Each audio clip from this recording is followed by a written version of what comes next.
로마서 5장 18절과 19절 말씀. 신약 성경 246페이지입니다. 로마서 5장 18절과 19절 말씀. 신약 성경 246페이지. 다 찾았습니까? 네, 다 찾았으면 우리 함께 말씀을 18절과 19절 함께 읽도록 하겠습니다. 시작. 그런즉 한 범죄로 많은 사람이 정죄에 이른 것 같이 한 의로운 행위로 말미암아 많은 사람이 의롭다 하심을 받아 생명에 이르렀느니라. 한 사람이 순종하지 아니함으로 많은 사람이 죄인 된 것 같이 한 사람이 순종하심으로 많은 사람이 의인이 되리라. 아멘.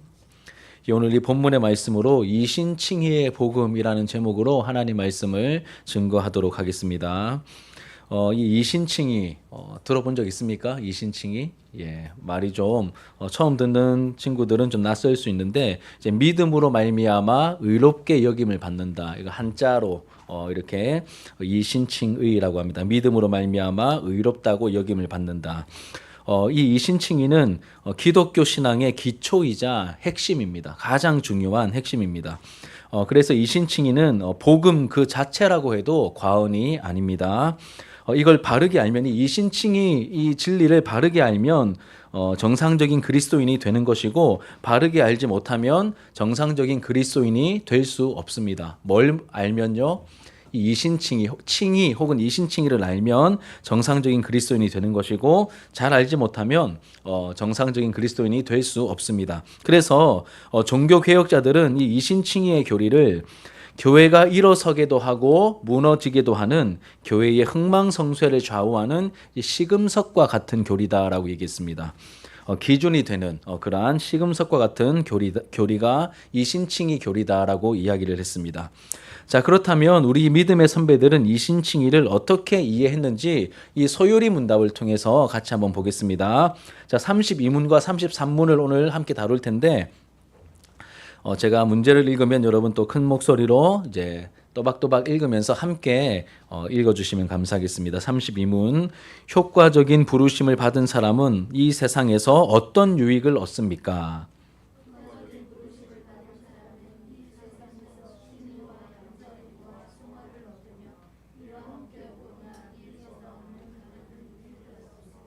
네. 이 세상의 성 아니고 이 세상에서 예. 자, 그다음에 33문 칭의는 무엇입니까? 칭의는 무엇입니까? 시작. 칭의는 하나님이 값없이 주시는 은혜의 행위로서 우리 모든 죄를 용서해 주시고 우리를 하나님 앞에서 의롭게 여겨 주시는 것인데 이는 오직 그리스도의 의를 우리의 것으로 계산해 주시기 때문이며 칭의는 믿음으로만 받습니다. 아멘. 32문에서는 이 효과적인 부르심, 우리 지난주까지 배웠죠. 효과적인 부르심을 받는 사람은 이 세상에서 어떤 유익이 있는가라고 했을 때 그 사람들은 이 세상에서 뭘 받습니까? 칭의와 양자됨과 성화를 얻으며 이와 함께 오거나 이에서 나오는 다른 유익을 얻습니다.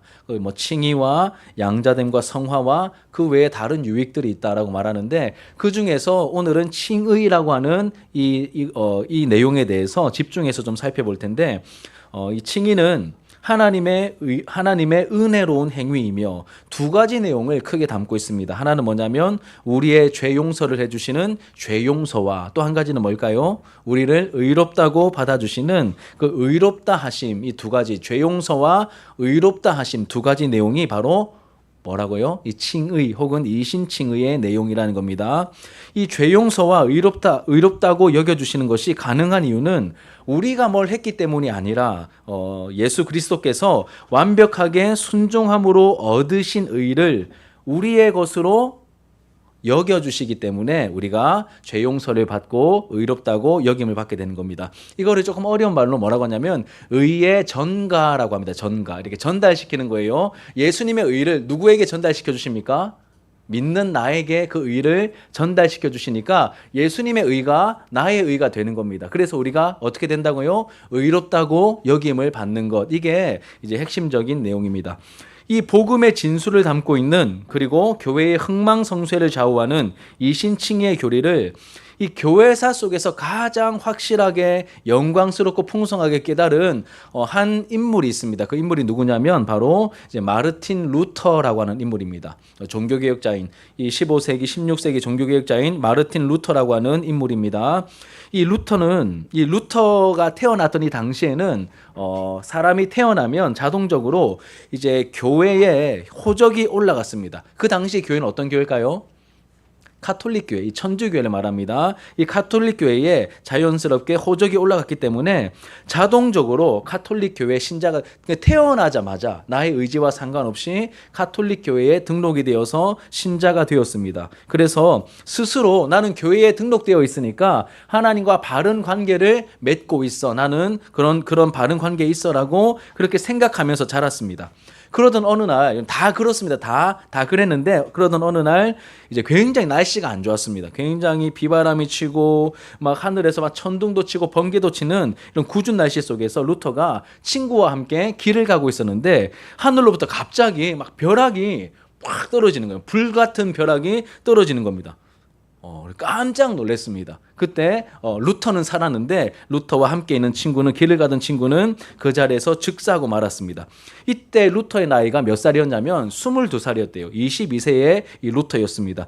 이 사건 이후로 원래 루터는 이제 법을 공부해서 이제 법조계에서 일을 하려고 준비하고 있었는데 그 사건 이후로 이제 법에 대한 이 법학에 대한 흥미를 잃어버리게 되었고 사람이 죽어나가는 그 사건과 너무너무 무서운 거예요. 공포스럽고 나는 죽으면 어떻게 되는 거지? 이렇게 죽음의 문제, 이 내세에 대한 문제에 몰두하게 되었어요. 이 죽음을 가까이서 경험하니까 그럴 수밖에 없었겠죠. 그래서 이제 법을 공부하는 그 과정을 좀 내려놓고 포기하고 어디로 가냐면 이 영혼의 문제, 구원의 문제를 해결하기 위해서 수도원에 들어갑니다. 오늘날로 따지면 기도원 같은 데이 수도원에 들어가게 됩니다. 그리고 삶의 우선순위를 이 죄의 문제, 영혼의 문제, 구원의 문제에 이 구원의 문제를 해결하는데 두고 수도원에 들어갔습니다. 우리 친구들 또 우리 어른들도 마찬가지입니다. 혹시 지금까지 신앙생활하면서 진지하게 나의 내세, 나의 구원의 문제에 대해서 뭐 그냥 다 비슷한 거 아니야? 이렇게 생각하지 않고 심각하게 질문해 보신 적 있으십니까? 나는 하나님과 바른 관계를 맺고 있는가? 내가 죽은 이후에 나는 하나님 앞에 어떻게 설 수 있는 건가? 이런 질문 꼭 해보셔야 됩니다. 나는 어떻게 하나님 앞에 설 수 있는 건가? 나는 죽으면 어떻게 되는 건가? 이런 심각하지만 이런 질문이 누가 대신 해주지 않습니다. 그리고 어리다고 피해갈 수 있는 질문이 아니에요. 루터도 22세 했다고 하는데 그것보다 조금 이른 나이가 여러분들 나이고 조금 더 지나가면 청년들의 나이고 이렇지 않겠습니까? 여하튼 이 수도원에 들어간 루터는 하나님께서 원하시는 그 수준에 도달하기 위해서 나는 만족이 없는데 하나님 앞에 설 자신이 없는데 하나님 앞에 설 수 있는 그 당당함을 내가 한번 가져보겠어. 이런 목표를 가지고 수도원에 들어가서 할 수 있는 모든 걸 다 시도해 봅니다.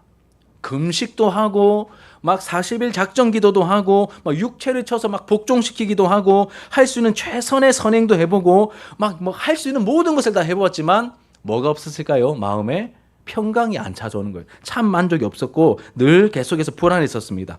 이런 것으로는 이런 거로는 하나님과의 관계가 바르게 해결될 수 없는 거구나 이렇게 생각하면서 이제는 이제 행동으로 안 되겠다 싶어가지고 그래서 이 가톨릭에서 가르치는 방법을 따라 이제 신부님 찾아가서 여러분도 아마 이제 영화나 드라마에서 본 적 있을 거예요. 자기 죄를 지었을 때 이 가톨릭 신자들이 어떻게 합니까? 누굴 찾아가죠?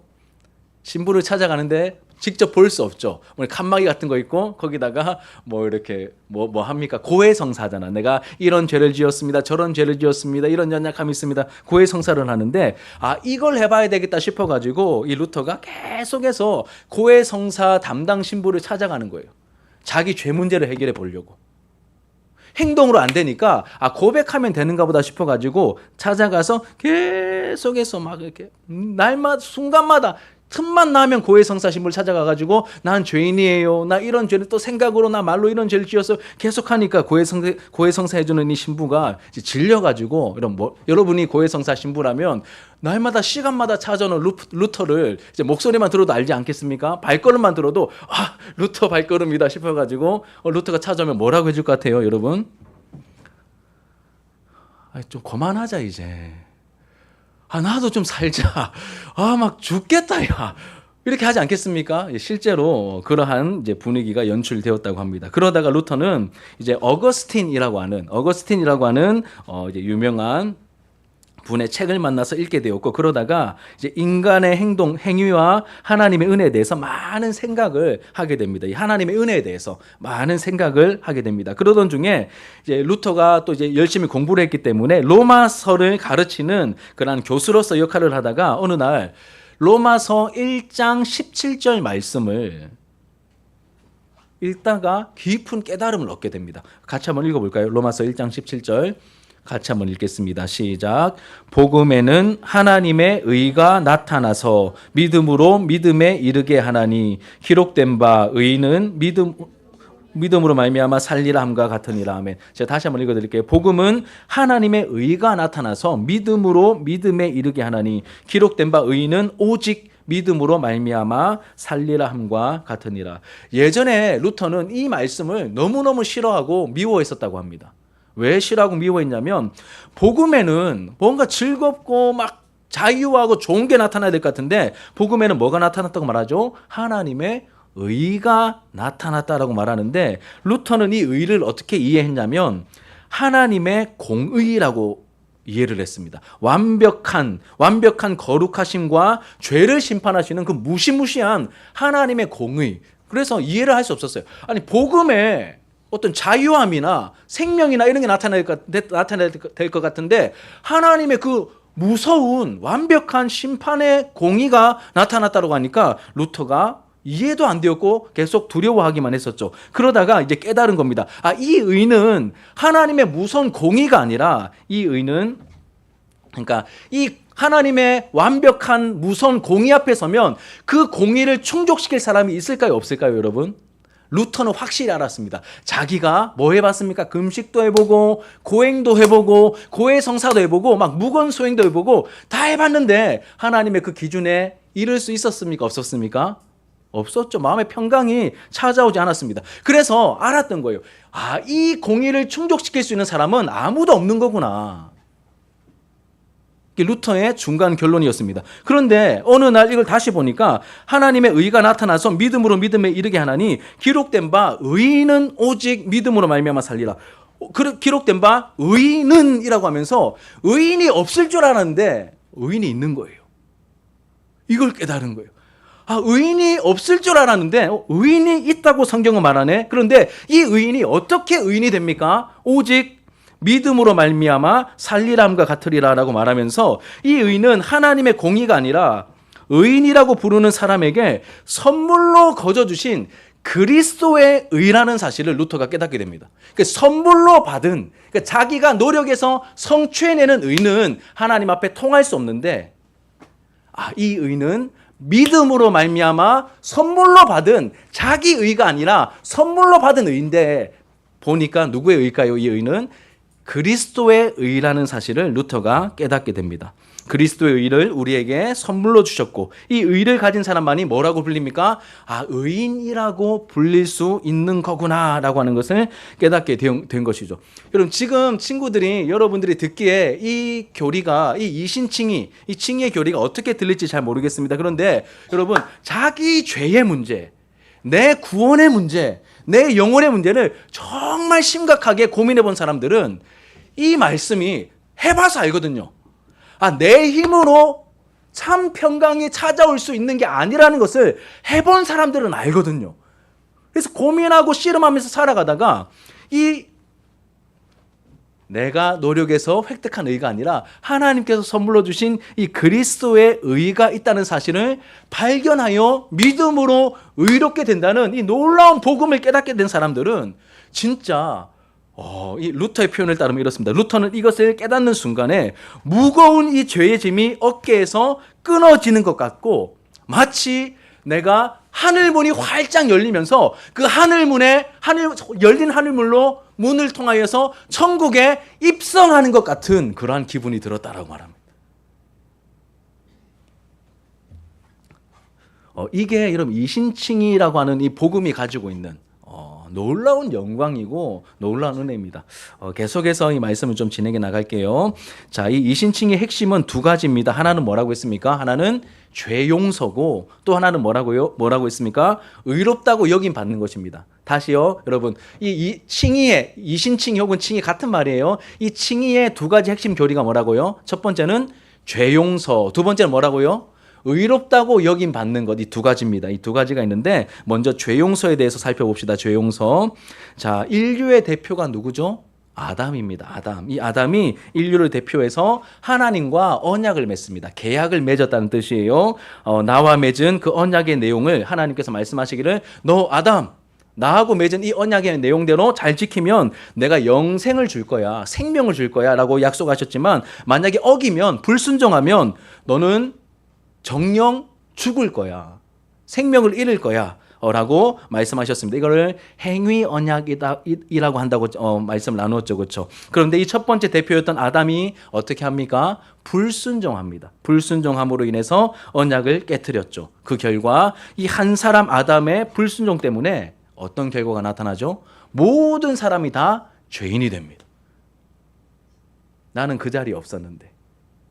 이 한 사람 아담의 범죄로 모든 사람이 죄인이 되어버립니다. 아담의 후손으로 태어나는 우리는 태어날 때부터 죽음과 저주, 이 죄의 형벌을 물려받게 되었죠. 이런 거하고 비슷한 거예요, 얘들아.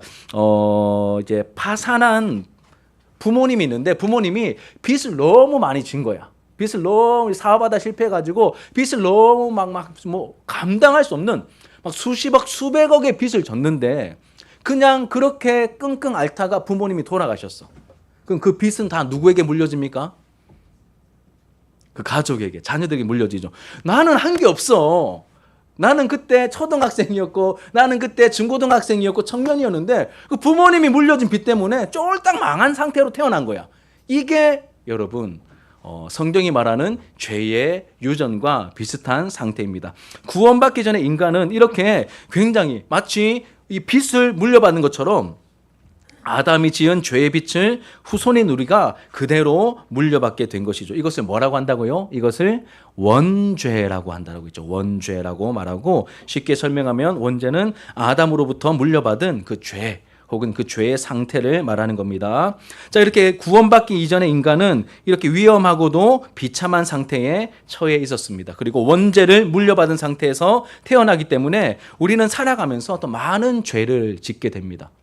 죄를 지어서 죄인이 아니라 성경이 가르치는 것은 태어날 때부터 죄인이기 때문에 죄의 열매를 맺는 거예요.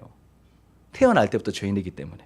누가 뭐 욕을 가르쳐주지 않고 또 뭐 거짓말을 가르쳐주지 않고 그리고 뭐 도둑질하는 것을 가르쳐주지 않았음에도 불구하고 다 스스로 터득하죠. 살다가.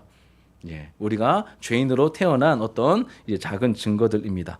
여러분 그렇기 때문에 하나님과 바른 관계를 맺으려면 이 거룩하시고 죄가 하나도 없으신 이 하나님과 바른 관계를 맺으려면 반드시 뭐가 해결되어야 될까요? 우리의 죄 문제가 해결되어야 하는 것이죠. 죄 문제가 해결되어야 합니다. 그러면 여러분 질문입니다. 이 원수 같은 하나님과 나의 관계를 깨뜨려버린 이 원수 같은 죄의 문제를 해결하기 위해서 어떻게 해야 할까요? 어떻게 해야 이 죄 문제가 해결될 수 있는 걸까요? 성경을 보면 그 내용이 나와 있습니다. 하나님께서는 아담이 범죄한 그 자리에서 한 가지 이제 표징이 되는 것을 주십니다. 죄는 하나님과 관계가 끊어지게 단절되게 만듭니다. 뿐만 아니라 하나님이 예전에는 너무 좋았는데 관계가 끊어지면서 이제는 두렵고 부끄럽고 이런 두려움과 수치스러움도 느끼게 만드는 것이 바로 죄입니다. 죄 지으면 막 기분 좋은 게 아니라 죄 지으면 찔리죠. 숨고 싶죠. 숨기고 싶죠. 두렵죠. 들키는 거 아니야? 엄마한테 걸리는 거 아니야? 이런 식으로 이 죄는 관계 단절, 멀어짐과 두려움과 수치를 느끼게 합니다. 그래서 아담은 죄를 짓고 난 다음에 본능적으로 어떻게 했을까요? 하나님을 피하여 숨습니다. 숨을 뿐만 아니라 자기의 치부를 가리기 위해서 뭘 사용하죠?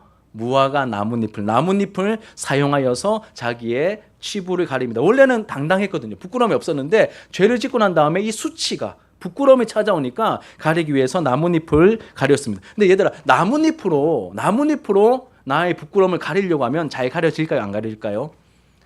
잘 안 가려질 것 같죠, 그렇죠? 잘 안 가려질 것 같습니다. 그래서 하나님께서 그 모습을 보시고, 어이구, 저 답답한 죄를 지어놓고 나뭇잎 가지고 가리는, 어이구, 바보야, 등신아, 답답해 죽겠네 막. 이런 마음을 저 같으면 가졌을 것 같은데 하나님은 다르셨습니다.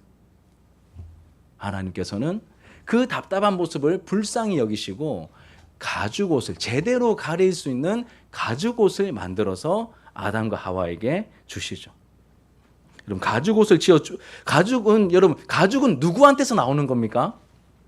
동물이죠, 그렇죠? 그러면 가죽옷이 생겼다는 것은 그 전에 어떤 일이 있었다는 걸까요? 짐승이 아담과 하와 대신해서 죽었다는 거예요. 대신 죽었다는 것이죠. 이 사건을 통해서 여러분, 하나님은 앞으로 죄 용서를 받기 위해서, 우리가 죄 용서를 받기 위해서 누군가 대신 죽어 희생해야 한다는 것을 이때부터 가르쳐 주십니다. 이것을 대속이라고 한다라고 제가 여러 번 말했죠, 그렇죠?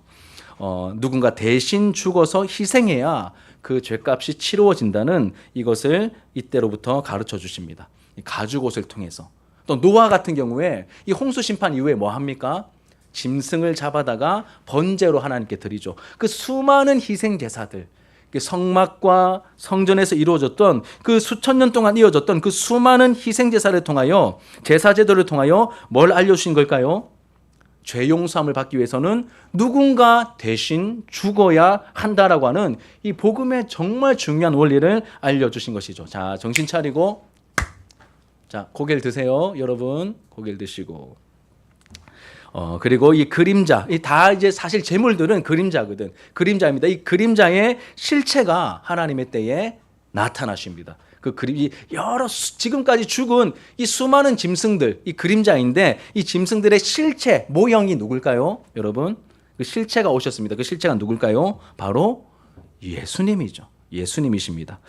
이 예수 그리스도, 예수님은 우리 죄를 해결해 주시기 위해서 마치 가죽옷을 지어 입히기 위해서 대신 죽은 그 짐승처럼, 또 역사 속에서 그 수많은 그 짐승들이 죽어나갔던 것처럼 예수님께서 우리의 죄의 값을 대신 해결해 주시기 위해 십자가로 우리의 죄값을 대신 다 갚아주십니다.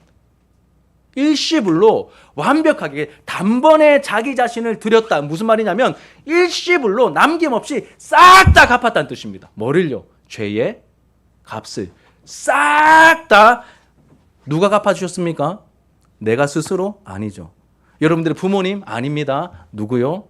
예수 그리스도께서 이 죄의 값을 싹 다 십자가에서 해결해 주셨습니다. 그래서 십자가에서 달려 죽으실 때 예수님께서 마지막에 하신 말씀, 다 이루었다. 이거 원어적으로 더 그 당시에 그 분위기를 살려서 해석하면 다 갚았다 이런 뜻입니다. 내가 다 갚았다. 누구한테 하신 말일까요? 우리한테 하신 말씀입니다. 사무엘아, 솔미나, 예원아, 지우야, 너희 죄의 빚, 너무너무 어마한 그 죄의 빚, 내가 내 생명으로 십자가에서 내가 다 갚았다. 예수님께서 이렇게 말씀하시는 거예요.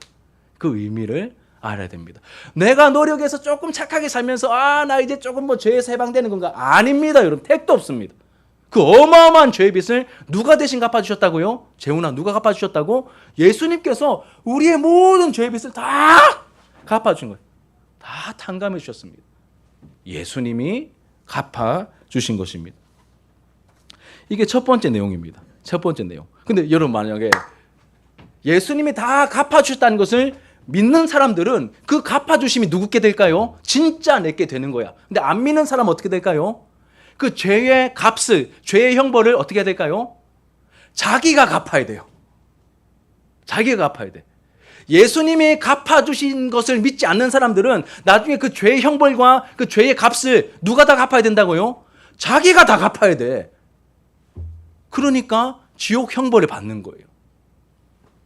두 번째입니다. 두 번째. 자, 첫 번째 이 칭의의 내용이 뭐였다고요? 죄 용서였습니다. 죄 용서. 두 번째 내용이 뭡니까? 두 번째 내용. 의롭다고 여김 받는 것. 의롭다고 인정을 받는 것입니다. 자, 우리가 하나님 앞에서 너는 의인이야. 너는 내가 나와 관계가 회복되었고 너는 내가 용납할 거야 라고 하나님께 이렇게 용납받기 위해서, 의롭다고 인정받기 위해서는 어떻게 해야 되냐면 하나님께서 우리에게 주신 그 법, 율법이죠. 그렇죠? 이 하나님의 율법을 100% 완벽하게 하나님의 법을 항상 순종해야 하나님께서 너는 오케이, 너는 의로워 이렇게 하나님께서 여겨주실 수 있습니다. 그런데 만약에 잠깐 실수해가지고 그걸 지키지 못하면 어떻게 될까요? 다 꽝이야. 30년 동안 잘해오다가 한순간 딱 못하면 다 무효. 너는 지금까지는 의로웠을지 몰라도 지금부터는 꽝이야. 너는 이제 땡, 그냥 안 돼. 이렇게 그게 하나님의 기준이에요. 그러니까 루터가 얼마나 그 하나님의 공의 앞에서 얼마나 두렵고 떨리는 마음으로 섰을까요? 이 의를 얻기 위해서는 100% 완벽하게 하나님의 법에 순종해야 되는데 이게 가능한 사람이 여러분 있을까요? 없을까요? 자, 고개를 들고, 자, 이게 가능한 사람이 있을까요? 없을까요? 없겠죠. 아까 루터 경우 했잖아. 그러니까 없어요. 이걸 할 수 있는 사람은 했다라고 말하는 사람은 뭘까? 예, 뻥쟁이, 거짓말장이에요. 이거 가능한 사람 없습니다. 성경이 강조하는 것이 이거 가능한 사람 없습니다. 아니, 자기 죄 문제를 해결할 능력도 없는데 어떻게 하나님의 의의 기준에 이르겠다고 말할까?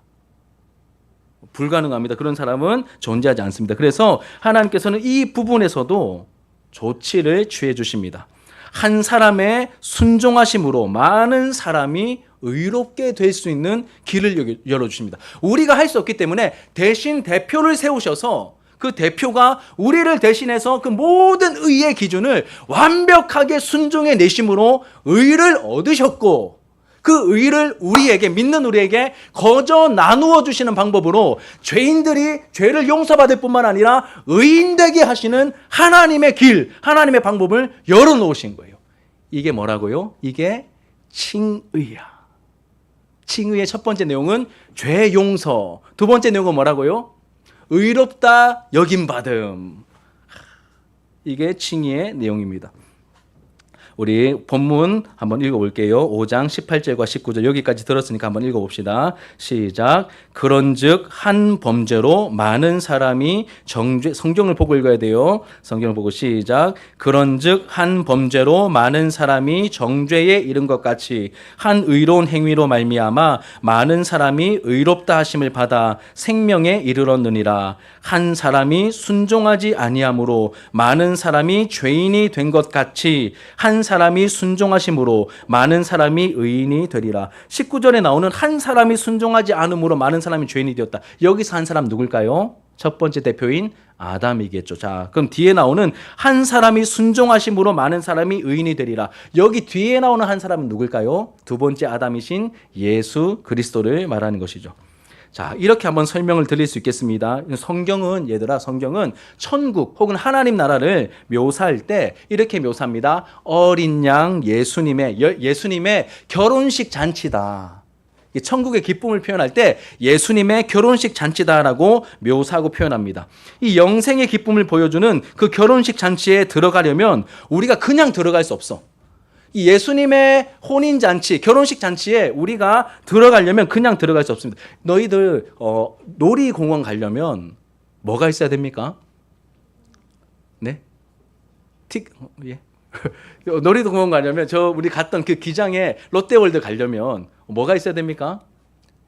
예, 입장권이 있어야 되죠. 티켓이 있어야, 돈 주고 티켓을 사야, 뭐 띠를 두르든 아니면 표를 가지고 있든 티켓이 있어야 놀이공원에 들어갈 수 있고, 또 결혼식 가본 적 있잖아, 그렇지? 뭐 친척들 결혼식 갔을 때 그 결혼식 마치고 또 뭐 합니까? 밥 먹어야 되잖아. 뷔페 이렇게 막 집에서 보통 못 먹는 그 막 5만 원짜리 막 뭐 비싼 뷔페 들어가려면 뭐가 있어야 되죠? 식권 주면 뭐 스티커 같은 거 붙여주잖아요. 이렇게. 그럼 그 티켓이 있어야 그 호텔 뷔페에 들어갈 수 있듯이 얘들아, 예수님의 결혼식 잔치, 결혼 잔치에 들어가려면 우리에게 뭐가 필요할까요? 티켓이 필요한 게 아니라 예복이 필요합니다. 티켓 같은 예복, 그 들어갈 수 있는 예복이 필요합니다. 그 예복이 바로 뭘까? 그 예복이 바로 의야, 의.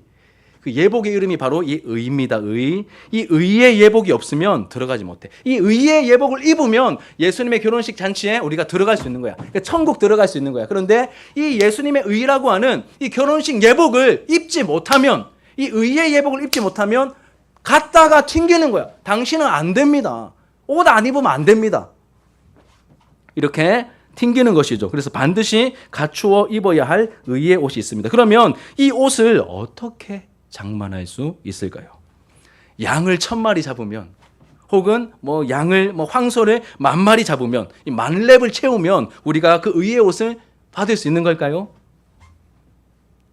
아니겠죠, 그렇죠? 예, 이것도 죄 용서와 마찬가지로 우리의 힘과 지혜로는 어림도 없습니다. 오직 예수님께서 우리를 대신해서 하나님의 율법을 완벽하게 순종하셔서 얻으신 그 의, 그 완벽한 의가 우리가 예수님을 믿을 때 우리에게 전가됩니다. 우리에게 그 의가 우리에게 오게 되는 것이죠. 입혀지게 되는 것입니다. 그래서 우리는 오직 예수 그리스도라는 의의 옷을 입고 하나님 앞에 나아갈 수 있는 겁니다. 예수님을 입으면 예수님과 연합이 되는 거야. 예수님과 하나가 되어서 예수님이 가지고 계신 그 의의 옷을 우리가 입게 되는 거다. 이렇게도 표현할 수 있다는 거야. 성경 그렇게 말하고 있거든요. 자, 갈라디아서 3장 27절 같이 한번 읽겠습니다. 3장 27절 시작.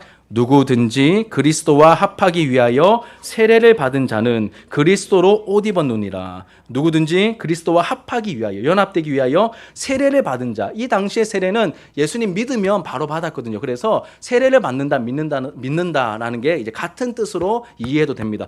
예수님과 합하기, 연합되기 위하여서 예수님을 믿은 사람은 어떤 일이 벌어진다고요? 그리스도로 옷 입은 사람이 되는 거야.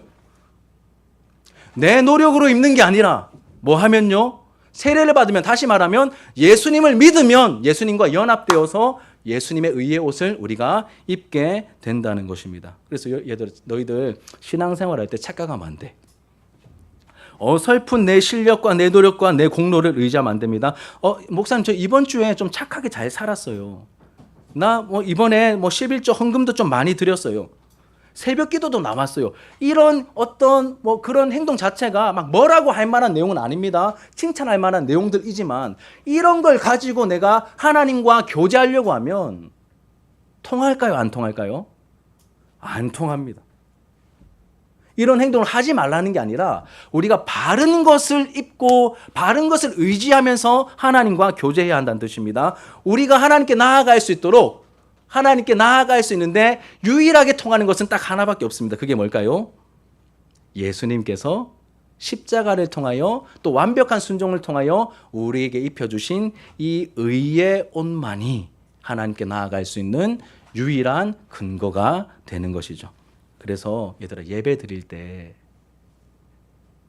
기도할 때 다른 것은 하나님께 안 통합니다. 내가 하나님 나 열심히 뭐 했어요, 요구했어요. 그런 게 아니라 우리가 하나님께 나아갈 때 한 가지밖에 안 통해. 그게 뭐라고요? 예수님의 보혈, 예수님의 이름, 예수님이 입혀주신 그 의의 옷, 예수님을 의지하면서 우리가 하나님과 진정한 교제를 나눌 수 있는 것입니다. 그러니 이 신칭의 교리의 핵심은 우리의 죄사함도 누구 때문에 우리가 죄사함을 얻게 됩니까? 예수님 때문에. 우리가 의를 얻어 천국에 들어가는 것도 누구 때문에? 예수님 때문에 들어갈 수 있는 것이죠. 그래서 이 이신칭의 교리는 복음의 핵심입니다. 복음의 진수이죠. 만약 기독교인이라고 하면서 이 칭의 교리를 모르거나 믿지 않는다면 하나님 눈에는 우리끼리는 제 교회 열심히 다니는 것 보니까 하나님의 자녀인가 봐. 우리끼리는 그렇게 여길 수 있는데 하나님께서 보실 때 칭의를 모르고 칭의를 믿지 않으면 하나님의 자녀가 아닌 거예요. 아니, 복음을 모르는데 아닌 거야. 그냥 너 5년 다녔으니까 너 쳐줄게. 하나님 자녀로 쳐줄게. 이거 아니에요, 여러분. 내가 3일을 다녔어도 이 칭의의 교리를 분명하게 알고 있고 분명하게 하나님이 주신 믿음으로 고백하고 있다면 하나님의 자녀가 맞아요. 그런데 아무리 오래 다녀도 이 부분에 대한 알미 없고 이 부분에 대한 진정한 고백이 없으면 하나님의 자녀가 아닌 거야. 하나님의 자녀가 아닌 겁니다. 교회도 마찬가지야. 교회라는 간판을 걸었습니다. 교회라는 간판을 걸었는데 이 칭의에 대한 교리를 모르고 이 칭의의 복음을 선포하지 않는 단체라면 교회일까요? 아닐까요? 교회 아닌 거예요, 여러분. 아무리 건물을 크게 짓고 막 교회라는 간판은 달고 있지만 이 칭의의 복음이 선포되거나 가르쳐지지 않고 그러면 여러분 아까 맨 처음 시작할 때 뭐라고 했습니까? 교회가 세워지게도 하고 망하게도 하는 그 시금석이 뭐라고요? 이신칭의의 교리야. 이게 바르게 이 복음이 바르게 선포되지 않으면 교회라는 간판은 달고 있지만 교회가 바른 교회일 수 없는 거예요. 너무 지금 목사님 왜 이렇게 흥분하냐면 이 칭의의 교리를 놓쳤기 때문에 그 중세 교회 같은 말도 안 되는 현상들이 나타났기 때문에. 종교개혁은 뭐냐면 이 칭의의 복음을, 이신칭의의 복음을 제대로 알고 제대로 선포하기 시작했을 때 교회가 교회다워지면서 종교개혁이 일어나게 되었기 때문에 너무 중요한 내용이기 때문에 목사님 지금 막 침을 튀겨가며 막 핏대를 세워가며 이야기를 하고 있는 겁니다. 듣기에 좀 무거울 수는 있지만 너무너무 중요한 내용이니까 여러분 잘 들어두시길 바랍니다. 자, 그런데 예수님께서 우리를 대신해서 행하신 모든 일을 우리가 은혜라고 하거든요. 은혜. 자, 우리가 계획하거나 부탁한 일이 아닙니다. 하나님께서 계획하시고 주도적으로 행하신 일이죠. 이 하나님의 은혜로운 행위.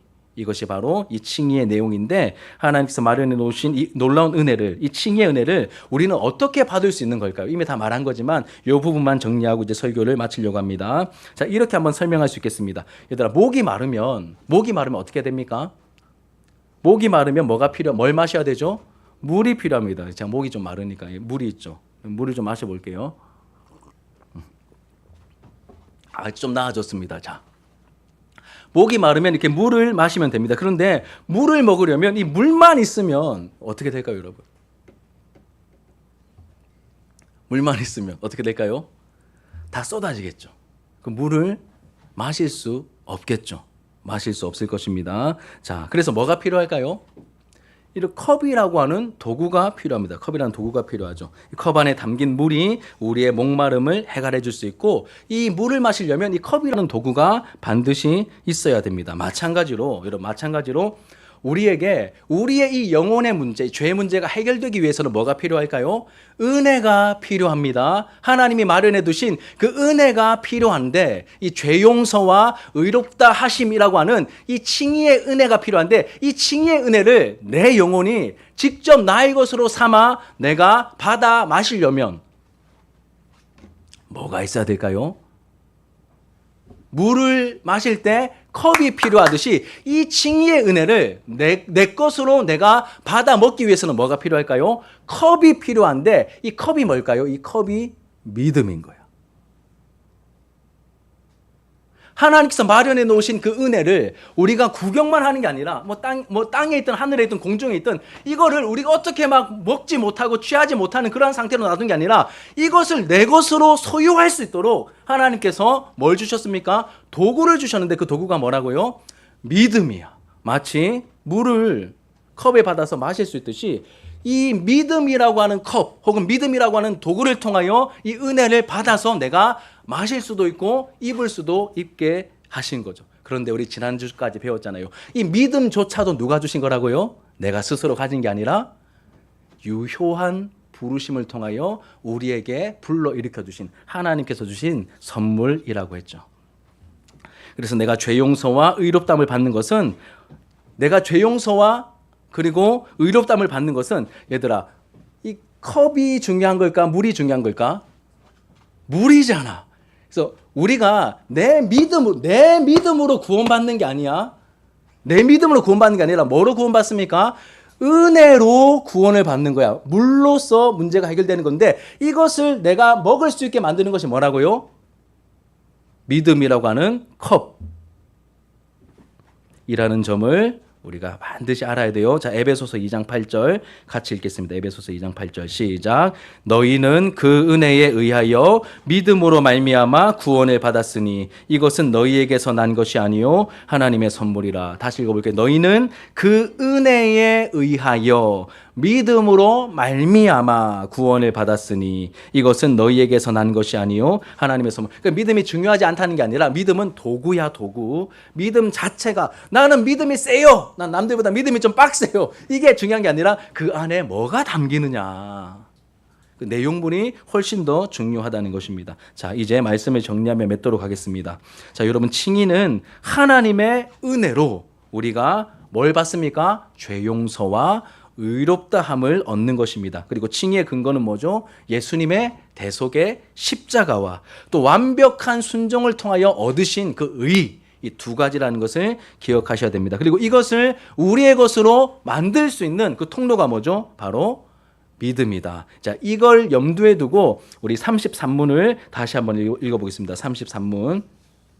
이 부분을 염두에 두고 칭의는 무엇입니까? 자, 같이 시작. 칭의는 하나님이 값없이 주시는 은혜의 행위로서 우리 모든 죄를 용서해 주시고 우리를 하나님 앞에서 의롭게 여겨 주시는 것인데 이는 오직 그리스도의 의를 우리의 것으로 계산해 주시기 때문이며 칭의는 믿음으로만 받습니다. 그래서 이신칭의, 믿음으로 말미암아 의롭게 되는 이 복음을 우리가 얻게 된 것입니다.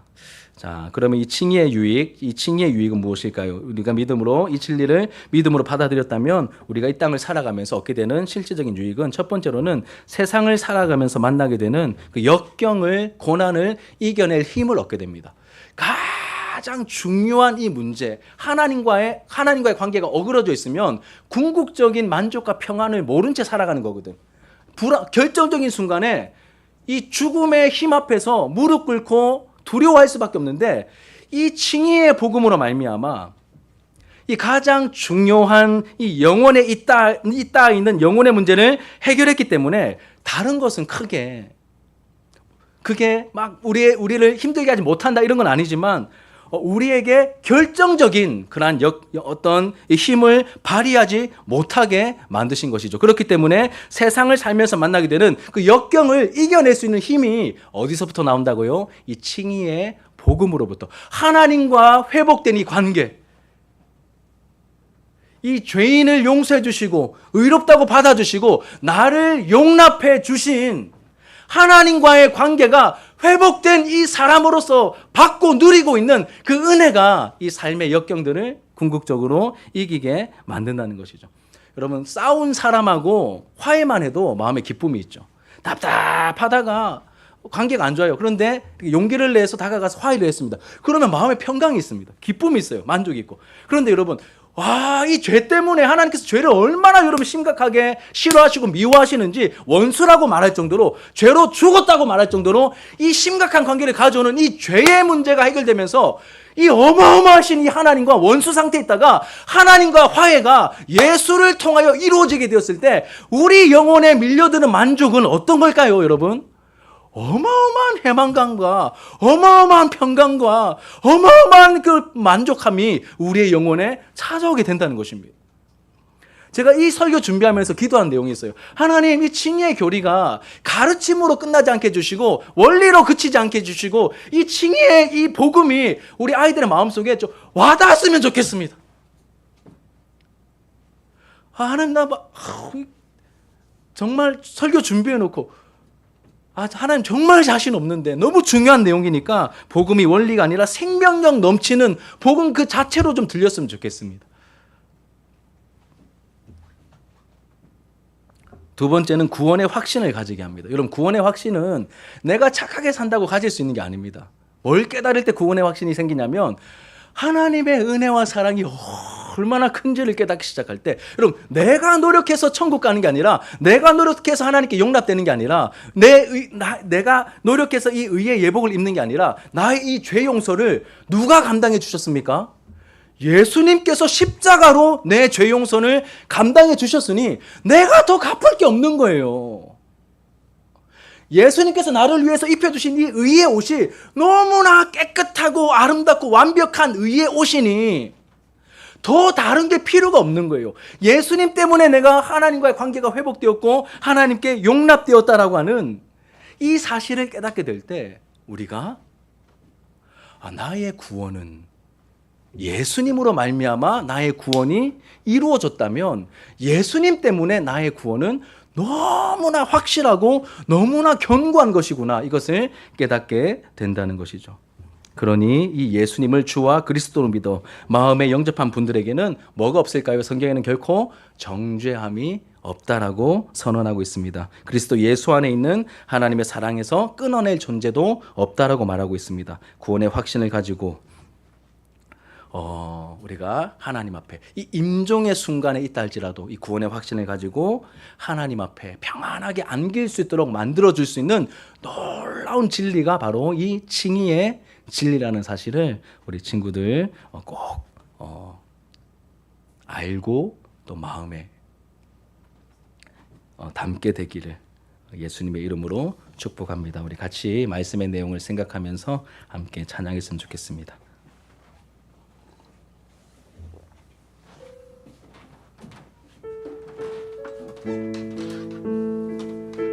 우리 찬양하면서 하나님께 준비한 헌금을 또 드리도록 할게요.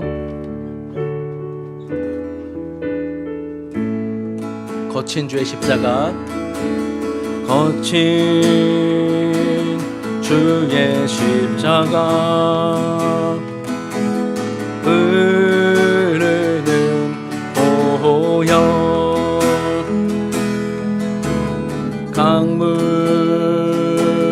되어 내 영혼 깨끗하게 하시고 하늘과 땅을 지으신 주님의 보혈, 내 평생의 자랑은 주의 십자가로다. 주의 보혈, 주의 보혈 흐르는데 믿고 뛰어나가 주의 은혜 내가 입어 깨끗하게 되었네. 거친 주의 십자가, 거친 주의 십자가, 흐르는 보혈, 강물 되어 내 영혼 깨끗하게 하시고 하늘과 땅을 띄우신 주님의 보혈, 내 평생의 자랑은 주의 십자가로다. 주의 보혈 흐르는데 믿고 뛰어나가, 믿고 뛰어나가 주의 은혜 내가 입어 깨끗하게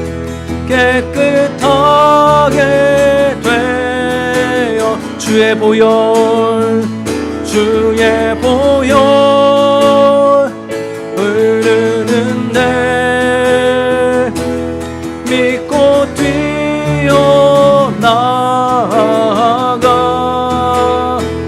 주의 은혜 내가 입어 깨끗하게 내 주의 보혈 주의 보혈 능력 있도다 주의 피 믿으오 주의 보혈 그 어린 양의 매우 귀중한 피도다 주의 보혈 주의 보혈 능력 있도다 주의 피 믿으오 주의 보혈 그 어린 양의 매우